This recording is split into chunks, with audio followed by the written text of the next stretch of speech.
तीन सरकारी बहुएं गायत्री के तीन बहुएं थी जो कि तीनों ही सरकारी नौकरी पर थी। और उसकी तीनों बहुएं वैसे तो बिल्कुल ठीक थी, लेकिन उनमें तीनों में कभी कभी नोक-झोंक चलती रहती थी। तीनों नौकरी पर थी और तीनों घर पर नहीं रहती थी। गायत्री की सबसे बड़ी बहू कॉलेज में प्रोफेसर थी। ये गायत्री की सबसे बड़ी बहू है। और गायत्री की दूसरी बहू दूसरे नंबर की, जो कि बैंक में ऑफिसर थी और एक अच्छी जॉब पर थी। वहीं तीसरी बहू गायत्री की एक डॉक्टर थी। तीनों बहुएं गायत्री की सरकारी नौकरी पर थी। संडे का एक दिन आता था जिस दिन तीनों बहुएं घर पर रहती थी और तीनों में नोक-झोंक जरूर होती थी। एक दिन संडे का दिन था और गायत्री बाहर टहल रही थी। तभी उसे पड़ोस की एक लड़की मिल जाती है। अरे आंटी जी, कैसी हो? बाहर क्या कर रही हो? यहाँ पर क्यों घूम रही हो? मैं बाहर इसीलिए घूम रही हूँ क्योंकि आज संडे का दिन है।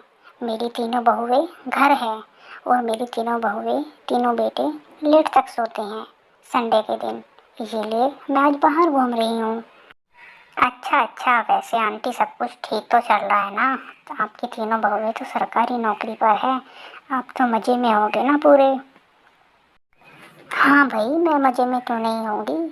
मेरे तो पूरे मज़े हैं। मेरी तीनों बहुएं बहुत अच्छी है, मेरी बहुत सेवा करती है और मेरी तीनों बहुओं में कभी कोई भी नोक-झोंक नहीं होती। गायत्री उस लड़की से बात कर कर दोनों अपने अपने रास्ते पर चली जाती है। गायत्री घर की तरफ जाती है। आज संडे का दिन है और मैं समोसे बना रही हूँ। मैं समोसे के लिए 4 आलू उबाल रही हूँ, ठीक है ना? केवल 4 आलू उबाल रही हो? तुम्हारा मतलब क्या है? अरे, हम क्या भूखे रहेंगे? क्या तुम हमारे लिए समोसे नहीं बनाओगी? 4 नहीं, 8 आलू उबाल। तुमने मुझे क्या पागल समझ रखा है? मैं भी बैंक में एक अकाउंटेंट हूँ, मुझे अच्छी तरह से गिनती आती है। 8 आलू काफ़ी नहीं रहेंगे, तुम्हें 10 आलू उबालने चाहिए, तभी तो हम सबके लिए समोसे अच्छे बनेंगे। और समोसे में ज़्यादा मसाला मत डालना, नहीं तो बेकार लगेंगे समोसे। अगर तुम दोनों को ही ज़्यादा जानकारी है तो तुम दोनों ही समोसे बना लो ना, मैं तो पागल ही हूँ। अरे बहू, तुम लड़की वही हो, तुम्हें कुछ काम नहीं रहा क्या? अरे मैं तो बाहर जाकर तुम्हारी बहुत तारीफ करती हूँ कि मेरी तीनों बहुएं बहुत अच्छी हैं, उनमें बिल्कुल भी नोक-झोंक नहीं होती। टोकरी में बहुत सारे आलू रखे हैं, कितने भी उबाल लो। तीनों बहुओं को अपनी गलतियों का एहसास होता है और सासू माँ से कहती हैं कि ठीक है सासू माँ, आज के बाद हम ऐसी कोई गलती नहीं करेंगे। धीरे धीरे ऐसे ही बहुत खुशी से उनका समय बीतता जाता है। लेकिन कुछ ही दिनों बाद ऐसा कुछ होता है जो नहीं होना चाहिए था। कुछ ही दिनों बाद गायत्री की नंद, जो कि उसकी इकलौती नंद थी, वहाँ पर कुछ दिन के लिए रहने आ जाती है, जो कि बहुत चुगलखोर और बहुत हरामी है। अरे आइए जीजी, आइए, बहुत दिनों में आई हो आप तो, कैसी हो? हाँ हाँ गायत्री भाभी, मैं तो बिल्कुल ठीक हूँ। आप बताइए कैसी हैं? और तीनों बहुएं कहाँ गई हुई हैं? दिखाई नहीं दे रही। वो तो अपनी अपनी नौकरियों पर गई हैं, बस आने ही वाली होगी। चलो हम बैठकर बात करते हैं। और बताओ गायत्री भाभी, वैसे तो तीनों बहुएं काम ठीक ठाक कर रही हैं ना? सब ठीक रहता है? हाँ हाँ जीजी, बहुएं तो बहुत अच्छा काम करती हैं और मेरी बहुत सेवा करती हैं। बहुएं तो मेरी तीनों बहुत ही अच्छी हैं और तीनों में कोई लड़ाई झगड़ा भी नहीं होता। बहुत अच्छी बहुएं हैं मेरी तीनों की तीनों। अगली सुबह गायत्री की नंद सुबह उठते ही चिल्लाना शुरू कर देती है। तभी उसके चिल्लाने की आवाज़ सुनकर गायत्री तेजी से उसके पास आती है और उसके पास आकर उसके चिल्लाने का कारण पूछती है। अरे क्या हुआ जीजी, क्यों गुस्सा हो रही हो? क्या बात हुई? गायत्री भाभी, मैं ये बोल रही थी कि सुबह के 8 बज गए हैं, कोई नाश्ता वगैरह मिलेगा या नहीं मिलेगा? तीनों बहुएं कहाँ गई, चली गई आखिर? नाश्ता कब मिलेगा? जी जी, वो परेशान मत होइए, मैं आपके लिए नाश्ता ले आती हूँ, आप बिल्कुल चिंता ना करें। अरे गायत्री भाभी, 3 3 बहुएं घर में होते हुए तुम नाश्ता लेकर आओगी, ये अच्छा लगता है क्या? कोई बात नहीं जीजी, वो पूरे दिन बेचारी अपनी नौकरियों पर रहती है, वे पूरे दिन में थक जाती है, वे अभी सोकर नहीं उठी हैं, थोड़ी बहुत देर में वो सोकर उठ जाएगी तो अपना खाना बना लेगी। इसमें क्या दिक्कत की बात है, मैं अभी चाय लेकर आती हूँ।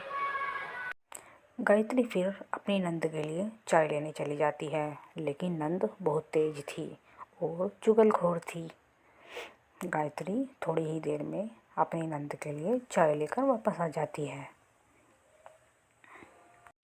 ये लीजिए जीजी, आप आराम से बैठकर चाय पीजिए, आप बिल्कुल चिंता ना करें, बहू की बिल्कुल टेंशन ना ले। तभी बड़ी वाली बहू उसके पास आती है और आकर बोलती है, अच्छा तो बुआ जी मैं चलती हूँ, शाम को मिलते हैं, मैं लेट हो रही हूँ कॉलेज के लिए। ऐसा बोलकर बड़ी बहू भी अपने कॉलेज के लिए निकल जाती हैं। तभी वहाँ पर दूसरी बहू आती है और आकर बुआ से बोलती, बुआ जी मैं भी लेट हो रही हूँ, मुझे भी बैंक में जाना है, तो हम आपसे शाम को मिलते हैं, ठीक है बुआ जी।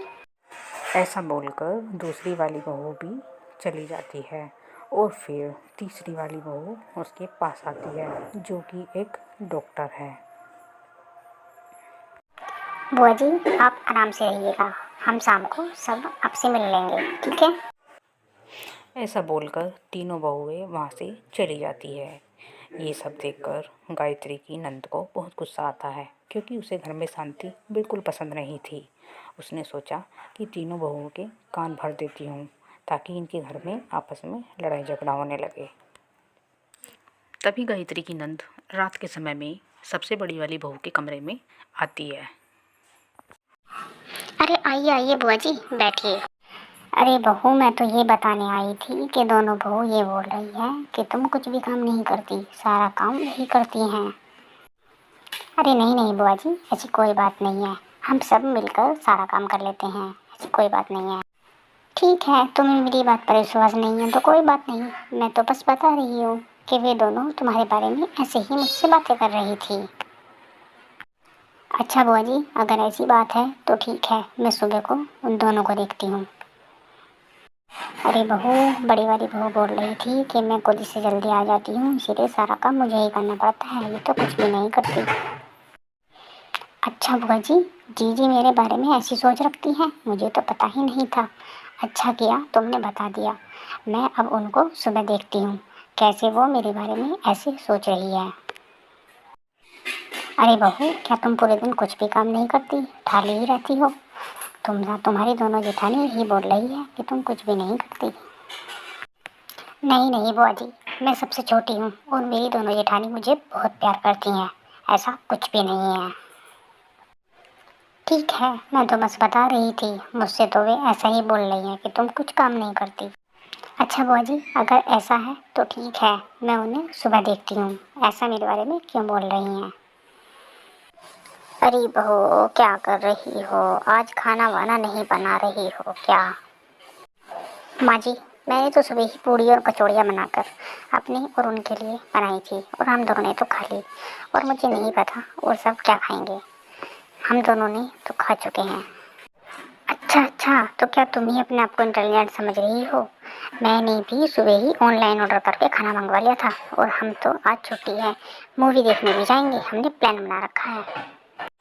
हाँ हाँ तुम दोनों ने तो मुझे पागल समझा है ना, मैंने तो तुम दोनों से पहले ही छोले भटूरे ऑर्डर कर दिए थे और छोले भटूरे आ गए थे, मैंने तो खा पी लिया है और उन्होंने भी खा लिया है, समझी ना। तीनों बहुओं की बात सुनकर गायत्री समझ गई कि दाल में कुछ काला है, और गायत्री सारी कहानी समझ चुकी थी कि ये सारा काम उसकी नंद का है। तभी गायत्री ये सब सोच ही रही थी।